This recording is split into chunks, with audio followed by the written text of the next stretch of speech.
Кызарып ийилеп учкан бул гилястар эрте бушуучу бахар жана майский гиляс. Бул жылы туруксуз аба ырайына байланыштуу мөмөгө да таасирин тийгизип түшүмдүүлүк азайган. 1-майда пишат, кийинкиси 9-майга пишат. Мына 9-майга быйыл амал кеч болгон үчүн 9-майга пишпай калды. Анан сурап келгендерге ошол сортунан жайылтып атабыз. Башка жактардан келгендерге дагы беребиз. Ушу элде көп болсо бизге дагы жакшы.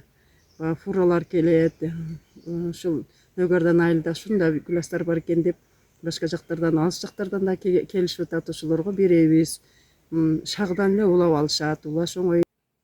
Ак Өргө айылында дээрлик ар бир үйдө гилясты көрүүгө болот. Айылдыктар мөмөнү терип бүткөн соң дарылоону башташат. Кийинки жылкы түшүмгө азык болуп туруш үчүн дары салыш керек экен. Дары салып койсо, баягы бүчүрлөрүн кармап турат экен, кийинки жылга жакшы түшүм берет экен.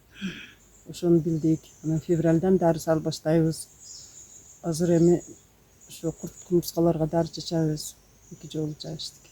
Кадамжай району мөмөнүн мекени деп бекеринен айтылбаса керек. Анткени облустун башка аймактарына караганда дыйканчылык, багбанчылык күч дейт жергиликтүү айыл чарба департаментинен. Аймакта гиляс бактын жалпы аянты 1204 гектар. Өткөн жылы 6245 тонна түшүм болгон болсо, бул жылы 4500 тонна мөмө жыйналышы күтүлүүдө. Ажамал Мурзадолат кызы, Салам медиасы, Баткен.